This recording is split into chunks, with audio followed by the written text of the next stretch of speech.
ബിസ്മില്ലാഹിർ-റഹ്മാനിർ-റഹീം. മുഹമ്മദ് നബി സല്ലല്ലാഹു അലൈഹി വസല്ലമ തങ്ങളുടെ പേരക്കുട്ടി ഹസൻ ഇബ്നു അലി റളിയല്ലാഹു അൻഹുവിൻ്റെ ഒരു വാക്ക് ഇന്നത്തെ മൊബൈൽ ഉപയോഗവുമായി വളരെ അടുത്ത ബന്ധം പുലർത്തുന്നു എന്ന് നമുക്ക് മനസ്സിലാക്കാം. ഖൈറുൽ കലാമി മാ ഖല്ല വദല്ല. സംസാരങ്ങളിൽ നിന്ന് ഏറ്റവും ഉത്തമമായ സംസാരം കുറഞ്ഞതും എന്നാൽ ആശയത്തെ മറ്റുള്ളവരിലേക്ക് എത്തിക്കുന്നതുമാണ്. കുറഞ്ഞ വാക്കുകളെ കൊണ്ട് നമ്മൾ ഉദ്ദേശിക്കുന്ന ആശയം മറ്റുള്ളവരിലേക്ക് എത്തിക്കാൻ സാധിക്കുക എന്നതാണ് വിശാലമായി കൂടുതൽ സമയം ചെലവഴിച്ച് സംസാരിക്കുന്നതിനേക്കാൾ ഏറ്റവും ഉത്തമമായിട്ടുള്ളത് എന്ന് നമ്മൾ മനസ്സിലാക്കണം. ഇന്നിപ്പോൾ നമ്മുടെ മൊബൈൽ ഫോണുകളിലൊക്കെ ഓഫറുകൾ വന്നിട്ടുണ്ട്. നമ്മൾ റീചാർജ് ചെയ്യാൻ വേണ്ടി താരിഫ് എടുത്താൽ അതിൽ അധികം ആളുകളും നോക്കാറുള്ളത് സ്പെഷ്യൽ താരിഫുകളെ കുറിച്ചാണ്. കാരണം അതിൽ അൺലിമിറ്റഡ് കോളുകൾ നിരന്തരമായി സംസാരിച്ചു കൊണ്ടിരിക്കുക. ഈ ഓഫർ തന്നെ ആവശ്യത്തിനും അനാവശ്യത്തിനും സംസാരിക്കുന്നതിലേക്ക് നമ്മളെ മാറ്റുന്നുണ്ട്. അതുകൊണ്ട് കുറഞ്ഞ വാക്കുകളിൽ നമ്മൾ ഉദ്ദേശിക്കുന്ന ആശയം മറ്റുള്ളവരിലേക്ക് എത്തിക്കാൻ വേണ്ടി ഇന്ന് ലഭ്യമാകുന്ന നല്ല ഒരു മാധ്യമം എന്നുള്ള നിലയിൽ അതിനെ ഉപയോഗപ്പെടുത്തണം എന്നാണ് തുടക്കത്തിലേ പറയാനുള്ളത്. ഫോൺ വിളികൾ എത്രമാത്രം ജീവിതത്തെ ബാധിക്കും, അതല്ലെങ്കിൽ ഫോൺ വിളികൾ കൊണ്ടുണ്ടാകുന്ന പ്രശ്നങ്ങൾ എന്തെങ്കിലും ഉണ്ടോ എന്ന് സാറിൻ്റെ ഒരു അനുഭവം കൊണ്ട്, അതല്ലെങ്കിൽ നിരവധി ആളുകളുമായി കാര്യങ്ങൾ ചർച്ച ചെയ്യുന്ന ഒരാൾ എന്ന നിലക്ക് എന്തൊക്കെയാണ് അതിൻ്റെ ഒരു അഭിപ്രായം? നമ്മൾ പ്രത്യേകിച്ച് ഗൾഫ് നാടുകളിൽ നിന്നുള്ള ഫോൺ, നാട്ടിൽ നിന്നും അങ്ങനെ തന്നെയാണ്. നമ്മളൊരാളെ ഫോൺ ചെയ്യുന്നത് നമ്മുടെ ഒഴിവിനനുസരിച്ചാണ്. നമ്മളൊരിക്കലും മറ്റേ തലയിലുള്ള ആളുടെ ഒഴിവ് തീരെ പരിഗണിക്കാറില്ല എന്നുള്ളതാണ്. നമുക്ക് ഒഴിവുണ്ടാകുമ്പോൾ എല്ലാവർക്കും ഒഴിവുണ്ടായിരിക്കണം എന്ന ഒരു വാശി പോലെയാണ് പലപ്പോഴും നമ്മുടെ ഫോൺ വിളി. ആ കാര്യത്തിൽ ഗൾഫുകാർ അവരെക്കൊണ്ട് നമുക്ക് ഒരുപാട് സഹായങ്ങളുണ്ട്. എന്നാലും ആ കാര്യത്തിൽ അവർ വളരെ ഒരു നിരുത്തരവാദിത്വപരമായ സമീപനം സ്വീകരിക്കുന്നു എന്ന വാക്കാണ് പറയാൻ തോന്നുന്നത്. കാരണം അവർ ജോലികളൊക്കെ കഴിഞ്ഞ് വിശ്രമിക്കുന്ന സമയത്ത് ബാക്കിയുള്ള മുഴുവൻ സമയവും ഫോൺ ചെയ്യാൻ വേണ്ടി ചിലവഴിക്കുന്നു. അവർ ജോലി കഴിഞ്ഞ് വിശ്രമിക്കുന്ന സമയം നമ്മൾ ജോലി ചെയ്തുകൊണ്ടിരിക്കുന്ന സമയമായിരിക്കും. പക്ഷെ അതവർ പരിഗണിക്കുന്നില്ല. പിന്നെ സ്വാഭാവികമായിട്ടും ഫോൺ എടുത്തില്ലെങ്കിലുള്ള പരാതികൾ അതിൻ്റെ പുറത്ത് വേറെയുണ്ട്.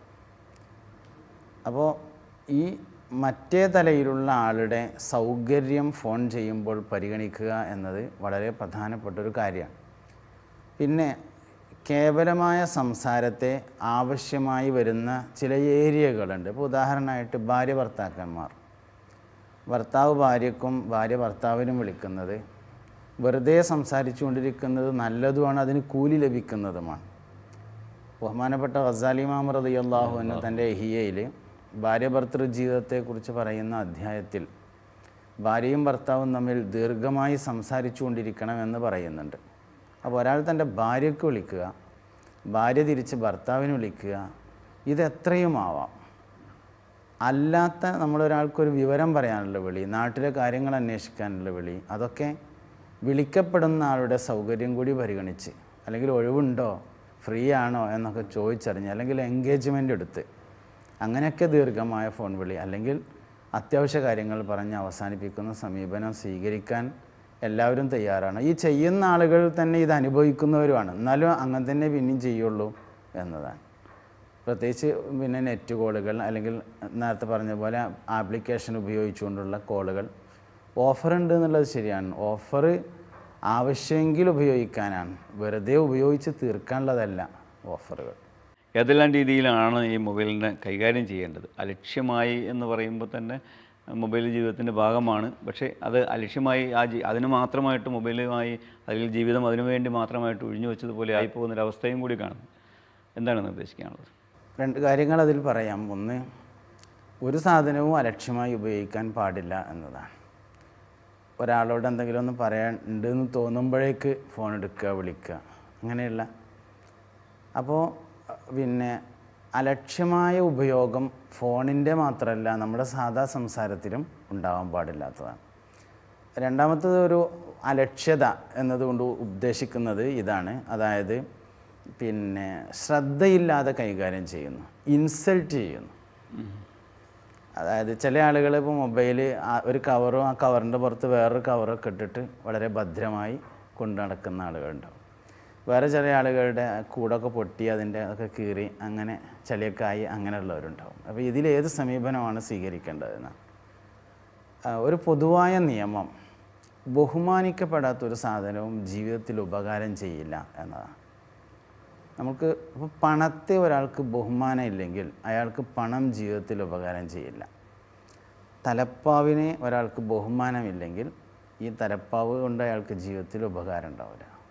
ഇങ്ങനെയല്ല, മക്കളെ ബഹുമാനമില്ലെങ്കിൽ അവരെ കൊണ്ട് ഉപകാരമില്ല. വിദ്യാഭ്യാസ സ്ഥാപനത്തെ, സ്കൂളത്തെ ബെഞ്ചിനെ, അതിൻ്റെ ചുമരിനെ നമുക്ക് ബഹുമാനിക്കാൻ കഴിയില്ലെങ്കിൽ ആ സാധനം കൊണ്ട് ഉപകാരം ഉണ്ടാവില്ല. അതായത് ജീവിതത്തിൽ ഒട്ടി നിൽക്കുന്ന എന്തിനെ നമ്മൾ ആദരവോടുകൂടെ കാണണം. നമുക്കൊരുപാട് നേട്ടങ്ങളും ഗുണങ്ങളും തരുന്ന ഒരു വസ്തുവാണ് നമ്മുടെ മൊബൈൽ ഫോൺ എന്നുള്ള നിലയിൽ അതിനെ ആദരവോടുകൂടെ കാണുകയും ബഹുമാനത്തോടുകൂടെ കൈകാര്യം ചെയ്യുകയും ചെയ്യുന്ന ഒരു സാഹചര്യം ഉണ്ടാവുക തന്നെയാണ് വേണ്ടത്. പഴയ കാലത്ത് ഒരു മൊബൈൽ കിട്ടുക എന്ന് പറഞ്ഞത് വളരെ ആശയുള്ള ഒരു കാര്യമായിരുന്നു. അക്കാലത്ത് മൊബൈൽ എല്ലാവരും നല്ല ശ്രദ്ധയോടുകൂടെ കൈകാര്യം ചെയ്തിരുന്നു. ഇന്ന് ഓരോരുത്തർക്ക് തന്നെ 2 അല്ലെങ്കിൽ 3 ഫോണുകളുള്ളതുകൊണ്ട് നമുക്കത് അശ്രദ്ധയായി തീർന്നിട്ടുണ്ട്. 2 തരത്തിലുള്ള കാര്യങ്ങൾ, ഒന്ന് അതിൻ്റെ ഉപയോഗത്തിലെ അശ്രദ്ധ, 2 അത് കൈകാര്യം ചെയ്യുന്നതിലെ അശ്രദ്ധ. 2 ഉണ്ടാവാൻ പാടില്ല. നമ്മുടെ ജീവിതത്തിന് ഒരുപാട് ഉപകാരം ചെയ്യുന്ന ഒരു വസ്തു എന്നുള്ള നിലയിൽ അതിനെ ആദരവോടുകൂടെ കൈകാര്യം ചെയ്യണം എന്നത് തന്നെയാണ് പറയാനുള്ളത്. മൊബൈൽ ഇങ്ങനെ സർവ്വവ്യാപിയായിക്കൊണ്ടിരിക്കുന്ന ഈ കാലഘട്ടത്തിൽ, പ്രത്യേകിച്ച് ഓൺലൈൻ ക്ലാസ് എല്ലാം വന്നു, കുട്ടികളിലേക്ക് ഒരു സമയത്ത് കുട്ടികൾക്ക് മൊബൈൽ കൊടുക്കാതെ എങ്ങനെയെങ്കിലും കുട്ടികളിൽ നിന്ന് മാറ്റി നിർത്തപ്പെട്ടിടത്ത് നിന്ന് കുട്ടികൾക്ക് മൊബൈൽ കൊടുത്തിട്ട് നീ മൊബൈലിൽ നോക്കി ക്ലാസ് നോക്ക് കാണ് എന്നെല്ലാം പറയുന്ന ആ രീതിയിലേക്ക് കാര്യങ്ങൾ മാറി. മദ്രസയാണെങ്കിലും സ്കൂളാണെങ്കിലും എല്ലാം അത്തരം രീതിയിലാണ്. അപ്പോൾ ഇപ്പോൾ ക്ലാസ്സുകൾ കഴിയുന്നു, അതിനുശേഷം കുട്ടികൾ മറ്റ് പ്രോഗ്രാമുകളിലേക്ക് മൊബൈലുമായി മാറി നിൽക്കുന്നു. മറ്റു ചില അവസ്ഥയിലാണെങ്കിൽ ചില കുട്ടികൾ മൊബൈലില്ലെങ്കിൽ എന്തോ ഒരു വല്ലാത്തൊരു ഭാവത്തിലേക്ക് മാറുന്നു. മാതാപിതാക്കളിൽ നിന്ന് മൊബൈൽ പിടിച്ചു വാങ്ങാനും കൊടുത്തില്ലെങ്കിൽ ആ വീട് ഒരു യുദ്ധക്കളമാക്കാനുമുള്ള ശ്രമം നടത്തുന്നു. അപ്പോൾ കുട്ടികൾക്ക് എങ്ങനെയാണ് മൊബൈൽ കൊടുക്കുന്ന രീതി, അല്ലെങ്കിൽ അതിന് പ്രത്യേകിച്ച് എന്തെങ്കിലും മാനദണ്ഡങ്ങളുണ്ടോ, എന്താണത്?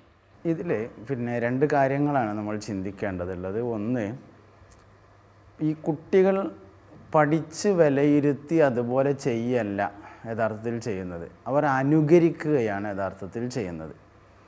അപ്പം മാതാപിതാക്കൾ മൊബൈലുമായി എത്ര സമയം ചെലവഴിക്കുന്നു എന്നതിനനുസരിച്ചാണ് കുട്ടികൾക്കതിലേക്ക് താല്പര്യമുണ്ടായിത്തീരുന്നത്. ചില വിഷയങ്ങൾക്ക് മാത്രം നമ്മൾ താല്പര്യം ഉണ്ടാക്കണം, ആ വസ്തുവിനോട് താല്പര്യം ഇല്ലാതാക്കുകയും വേണം. ഉദാഹരണമായിട്ട് പഠനത്തോടും പഠന സംവിധാനങ്ങളോടും താല്പര്യമുണ്ടാക്കണം. പഠിക്കാൻ വേണ്ടി ഉപയോഗിക്കുന്ന എല്ലാ വസ്തുക്കളോടും നേരത്തെ പറഞ്ഞതിനെതിരല്ല, ബഹുമാനത്തോടു കൂടെ കൈകാര്യം ചെയ്യുന്നുണ്ടെങ്കിലും അതിലുള്ള മറ്റ് ഉപകാരമില്ലാത്ത വസ്തുക്കളെ ഒഴിവാക്കാനുള്ള ഒരു സാഹചര്യം കൂടി മാതാപിതാക്കൾ തന്നെ ഉണ്ടാക്കി കൊടുക്കേണ്ടതുണ്ട്. നമ്മൾ പറയുന്നതിന് ഒരുപാട് പരിമിതികളുണ്ട്. കാരണം കുട്ടികൾ സ്കൂളിൽ പോകുന്നു, സ്വാഭാവികമായും സ്കൂളിൽ പോകാൻ പറയുന്നതും നിർബന്ധിക്കുന്നതും സ്കൂളിനോടുള്ള താല്പര്യം ഉണ്ടാക്കും.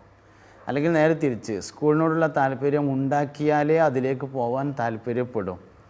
ഇത് നമ്മുടെ ഇന്നത്തെ ഓൺലൈൻ ക്ലാസ്സുകളുടെ ഒരു വലിയ പരിമിതിയാണ്. നമുക്ക് നികത്താൻ കഴിയാത്ത വലിയൊരു പരിമിതിയായി അത് നിലനിൽക്കുമ്പോൾ തന്നെ ആ ക്ലാസ്സുകളോട് താല്പര്യം ഉണ്ടാക്കാനുള്ള ഏറ്റവും നല്ല വഴി ടീച്ചറോട് താല്പര്യം ഉണ്ടാക്കലാണ്. അതിൽ പ്രത്യക്ഷപ്പെടുന്ന ടീച്ചർ, ആ ടീച്ചറോട് താല്പര്യം ഉണ്ടാക്കി കഴിഞ്ഞാൽ ആ ടീച്ചർ പോയാൽ താല്പര്യം കഴിയും. അപ്പോൾ നമ്മൾ ഒരു കഥ ആണെങ്കിൽ ആ കഥാപാത്രത്തോടുള്ള താല്പര്യമാണ് ആ കഥ കാണാനും കേൾക്കാനുള്ള താല്പര്യം ഉണ്ടാക്കുന്നത്. അപ്പോൾ ഫോണിനോട്, ഓൺലൈൻ ക്ലാസ്സിനോട് താല്പര്യം ഉണ്ടാക്കുന്നതിനേക്കാൾ ടീച്ചറുടെ ഗുണഗണങ്ങൾ പറഞ്ഞുകൊണ്ട്, അല്ലെങ്കിൽ ഉസ്താദിൻ്റെ ഗുണങ്ങൾ പറഞ്ഞുകൊണ്ട്, അതിനെ വർണ്ണിച്ചുകൊണ്ട് അവരോട് താല്പര്യമുണ്ടാക്കുകയും അയാൾ അല്ലെങ്കിൽ അവർ പ്രത്യക്ഷപ്പെടുന്ന സമയത്ത് മാത്രം കാണാനുള്ള താല്പര്യത്തിലേക്ക് കുട്ടികളെ എത്തിക്കുകയും ചെയ്യണം എന്നതാണ്.